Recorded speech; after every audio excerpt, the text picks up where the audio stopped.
इनेलो गठबंधन से फिर दर्शक समझ लें बीजेपी को नुकसान होगा और बीजेपी का वोट। जो बहुजन समाज के बड़े नेता हैं तो मैं तो उनसे आदर के साथ निवेदन करूंगा कि अगर बेहतर हो कि आप बीजेपी से सवाल करें और सत्ताधारी दल से सवाल करें, और जब हमारी सरकार आए तो हमसे सवाल करें, हम उसके जवाब देंगे। और जहां जहां हमारी सरकारें हैं वहां के लिए सवाल कीजिए। अगर हिमाचल में आपको लगता है किसी दलित शोषित वंचित समाज के साथ अत्याचार हुआ है तो वो सवाल हमसे होना चाहिए, हम उस पर बात करेंगे। नमस्कार, क्या हाल चाल है? सब ठीक है? बहुत बढ़िया। अपने और अपने को ख्याल रखो और जब टाइम मिले तो वीडियो जरूर देखो। देसी देख बिगर ब्रेक बगैर लाग लपेट बिल्कुल देसी अंदाज में। हमारे संग मौजूद हैं कांग्रेस के वरिष्ठ नेता प्रोफेसर अरुणेश यादव। बहुत खुश हैं, हरियाणा से आए जो करे कांग्रेस की बल्ले बल्ले है रही है। अरे साहब, कांग्रेस की बल्ले बल्ले है रही है, हमारी बहन जी भी तो लगी हुई हैं डट के। मुकाबला कैड़ो ही होगा और उप मुख्यमंत्री की बात चल रही है अब तो प्रोफेसर साहब बहुत कानून की किताब लेके दिखा रहे हैं कि संविधान खतरा में, संविधान खतरे में, पब्लिक को बेवकूफ़ बना रहे हैं। तो पब्लिक आपको क्या लग रहा है कि बेवकूफ़ है साहब? पब्लिक समझ नहीं रही है, पब्लिक सब जान रही है, अंदर बाहर की बातें सब पहचान रही है। और जो ये मोदी जी और ये टोली जो बीजेपी की लगी हुई है, गोदी मीडिया जो लगा हुआ है, बदजुबानी करी जा रही है, बदसलूकी करी जा रही है और झूठे झूठे आरोप प्रत्यारोप करे जा रहे हैं, तो सारी पब्लिक समझ रही है। और बात बिल्कुल साफ है, क्लियर कट है। हरियाणा में बीजेपी ने पिछले 10 साल में दलित समाज और जो पीड़ित समाज है, वंचित समाज है, अति पिछड़ा समाज है, उसके साथ जाति करी है। उसको नौकरियां नहीं मिली हैं, उसको सरकार की जो सुविधाएं हैं वो नहीं उनके साथ हुआ, जो तमाम सरकार की योजनाएं वो नहीं मिली, सिलेंडर उनको महंगा दिया इन्होंने, इनकी वृद्धावस्था पेंशन रोक ली, इनकी विधवा पेंशन रोक ली, इनकी विकलांग पेंशन रोक ली, और जो जेन्युइन जो मतलब बिल्कुल ठीक लोग थे उनको पेंशन न दे के आरएसएस ने अपने लोगों को पेंशनें देने का काम किया। और जो सरकार में जैसे ग्रामीण परिवेश में जो नलकूप वगैरह लगते हैं, ट्यूबवेल लगते हैं, इंजन लगते हैं, तो वो भी सरकार की तरफ से लगाए जाते हैं। तो जो वाकई दलित लोग थे, पिछड़े लोग थे, उनके घर में ना लगा के आरएसएस वालों ने अपने अपने घर में लगवा लिए। सरकारी नौकरियां तो दी नहीं, और जो प्राइवेट कंपनी में नौकरी हो रही है तो उन प्राइवेट कंपनी में भी लाला शोषण कर रहा है, पूरे पैसे नहीं दे रहा है, पैसे पूरे पैसे पे साइन करा लेते हैं, पैसे कम देते हैं। तो इन तमाम मुद्दों को, ये मुद्दे ऐसे हैं कि आम जनता को ये सारी चीज़ें नहीं मालूम है, इनको लेके कांग्रेस पिछले 10 साल से काम कर रही है, जनता के बीच में जा रही है। और इस बार हमें ऐसा लग रहा है कि जो बेरोजगारी का मुद्दा है, आरक्षण का मुद्दा है, जो हरियाणा में 2 लाख सरकारी नौकरियां खाली हैं जिसमें एक बड़ी संख्या में आरक्षित पद खाली हैं, तो इसको लेके हमारी मुहिम है वो हरियाणा में बराबर चल रही है साहब। तो आपकी तो मुहिम चल रही है, लेकिन बहन जी भी वहाँ लगातार रैली कर रही हैं। आकाश आनंद जो है लगातार रैली कर रहे हैं, और बहुजन समाज अब क्या आपकी तरफ को नहीं जाएगा? बहुजन समाज ने सोच ली कि तो खाली दिखावटी फूल है, बस। बहुत अच्छी बात है, खाली दिखावटी फूल है। आप हमें बताओ कैसे दिखावटी फूल है? हमारे राष्ट्रीय अध्यक्ष साहब दलित समाज से आते हैं। मालूम बहन जी कह रही है कि तो ये छल रही है, ये कांग्रेस छल रही है, छल रही है लोगन को। नहीं, मैं तो ये मानता हूँ, मेरी व्यक्तिगत जो अपनी समझ है, बहन जी को इस समय बीजेपी से सवाल करना चाहिए। हम तो विपक्ष में हैं, हम तो एक तरीके से जो दलित वंचित शोषित समाज है उसी की तो आवाज़ बुलंद कर रहे हैं। तो बेहतर हो, मेरा निवेदन है। बाकी देखिए, बहन जी बड़ी नेता है, हम मान लो कुछ कहेंगे भी उससे तो क्या फ़र्क पड़ता है? उनके खिलाफ अगर हम कुछ कहेंगे भी तो उससे कोई फ़र्क नहीं पड़ता। लेकिन जो बड़े नेता हैं, जो बहुजन समाज के बड़े नेता हैं, तो मैं तो उनसे आदर के साथ निवेदन करूंगा कि अगर बेहतर हो कि आप बीजेपी से सवाल करें और सत्ताधारी दल से सवाल करें, और जब हमारी सरकार आए तो हमसे सवाल करें, हम उसके जवाब देंगे। और जहाँ जहाँ हमारी सरकारें हैं वहाँ के लिए सवाल कीजिए। अगर हिमाचल में आपको लगता है किसी दलित शोषित वंचित समाज के साथ अत्याचार हुआ है तो वो सवाल हमसे होना चाहिए, हम उस पर बात करेंगे। जवाब दो, बिल्कुल निष्पक्षता से जवाब देंगे कि बहुजन समाज पार्टी को अभय चौटाला की पार्टी से गठबंधन है, बिल्कुल है, ठीक है।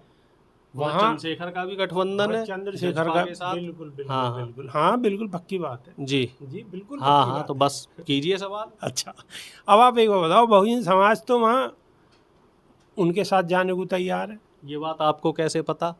आप यहाँ बैठे कैसे देख सकते हैं उस बात को?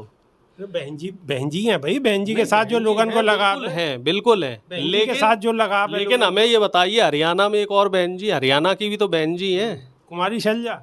देखो आपने कह दिया। ये बताओ, कुमारी शैलजा को तो आप भी हल्के में ले रहे। किसने कहा आपसे? दुनिया कह रही। दुनिया कहने से क्या होता, दुनिया में कौन कह रहा है ये भी तो देखो। कांग्रेसी कह रहे, गोदी मीडिया, खुद कांग्रेसी। किसने कहा? हुड्डा साहब ने खुद कहा कि शैलजा मेरी छोटी बहन है, और कोई बाद में कही है, पहले कुछ पहले भी कही, बाद में भी कही, और जिसने बदसलूकी करी, बदजुबानी करी, वो 12 लोगों को निकाल भी दिया है कांग्रेस ने। 12 लोगों के निष्कासन की चिट्ठियां भी आई हैं जिन्होंने अभद्र टिप्पणियां करी हैं, और एक बार चुनाव हो जाने दो फिर उनके ऊपर कानूनी कार्रवाई भी होगी।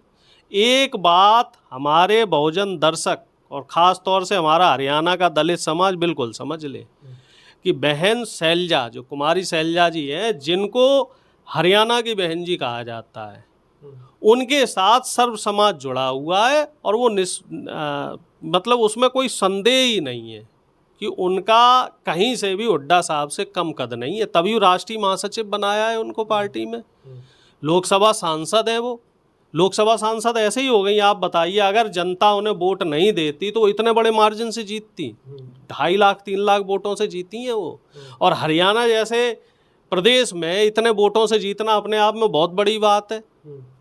तो डबल पद है शैलजा जी के पास, एक तो महासचिव है, राष्ट्रीय महासचिव, और दूसरा वो लोकसभा सांसद है।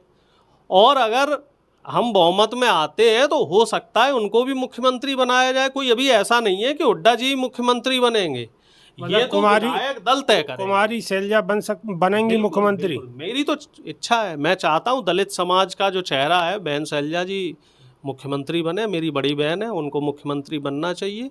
और अगर मेरा सुझाव मांगा गया, मैं तो एक छोटा सा कार्यकर्ता हूँ, तो मैं उनके नाम के लिए जो है प्रेफरेंस दूंगा, क्योंकि हुड्डा साहब 2 बार मुख्यमंत्री रहे हैं, तो मौका नए लोगों को मौका मिलना चाहिए। एक बात तो बताओ, लेकिन एक चीज़ मैं और बताऊं यहाँ आपको, बड़े स्पष्ट शब्दों में, दर्शक भी समझ ले, हमारे कांग्रेस में इस तरह की मोनोपोली नहीं चलती। हमारी पार्टी में विधायक दल ही तय करता है मुख्यमंत्री कौन बनेगा। जैसे कर्नाटक में कह रहे थे कि DK शिवकुमार मुख्यमंत्री बनेंगे, DK शिवकुमार बनेंगे, लेकिन फाइनली जो विधायक दल है वो बोला नहीं जी सिद्धारमैया बनेंगे, क्योंकि वो पिछड़े समाज से आते हैं, तो सिद्धारमैया जी बने। इसी तरीके से जब छत्तीसगढ़ में चुनाव हुआ था, हालांकि ये कहानी पुरानी हो गई, तो सब लोग कह रहे थे बाबा टी सिंहदेव जो है वो बनेंगे मुख्यमंत्री, लेकिन विधायक दल ने कहा जी भूपेश बघेल बनेंगे, क्योंकि वो पिछड़े समाज से आते हैं। टी सिंहदेव सवर्ण है, तो इस बार पिछड़ों को मौका देंगे, वो पहले भी उनको मौका। भूपेंद्र हुड्डा नहीं बनेंगे अगर कांग्रेस की सरकार? विधायक दल जो कहेगा, हम ये नहीं कह रहे कि भूपेंद्र हुड्डा बनेंगे नहीं बनेंगे, जो मेजोरिटी कहेगी, जो विधायक दल कहेंगे, जो खड़गे जी कहेंगे। अब लास्ट सवाल है, एक बार बताओ, बहुजन समाज पार्टी जो मिलकर लड़ रही है, तो क्या भविष्य देख रहे हो? बीजेपी को नुकसान होगा। जो बीजेपी ने दलित शोषित वंचित समाज का ठग के वोट लिया था, वो vote Bahujan Samaj party BJP को नुकसान होगा या कांग्रेस को नुकसान होगा? हम तो विपक्ष में, हम सत्ता में होते तो हमें नुकसान होता। अच्छा। वाह जी वाह, आप भी घुमा रहे हो भाई साहब। ये बताइए कि बीजेपी ने किसका वोट लिया था? जाटों के खिलाफ दिखा के कि कांग्रेस जाटों की पार्टी है, तो जो पिछड़े और दलित थे उनका वोट लेके सरकार में आई। अच्छा, एक बात और, अब जब फंस रहे हैं तो बात बदल रहे हैं, चलो चलो कर रहे हैं। बहन जी और इनेलो गठबंधन से फिर दर्शक समझ लें, बीजेपी को नुकसान होगा और बीजेपी का वोट। अच्छा वो ठीक है। अब एक बार बताओ, आप जो वो बात कह रहे थे जो हरियाणा में आजकल चर्चा का विषय बनी हुई है कि मुख्यमंत्री बदलने से, मतलब दस्त होने से अंडरवियर बदलने वाली, वो किस्सा बताओ जरा दर्शकों को। दरअसल ऐसा है, वहाँ पे एक वीडियो वायरल हो रहा है, और लोगों से जब पत्रकारों ने सवाल किया, वो वीडियो खास तौर पे वायरल है कि जो मुख्यमंत्री बदले हैं, तो इससे तो अब हरियाणा में विकास की लहर चली होगी, अब बीजेपी फिर से सरकार बनाएगी। तो वहाँ एक व्यक्ति ने ये कहा कि साहब अंडरवियर बदलने से दस्त नहीं रुका करते। दर्शक फिर समझें, अंडरवियर बदल देने से दस्त नहीं रुकते हैं, दस्त रुकते हैं दवा लेने से।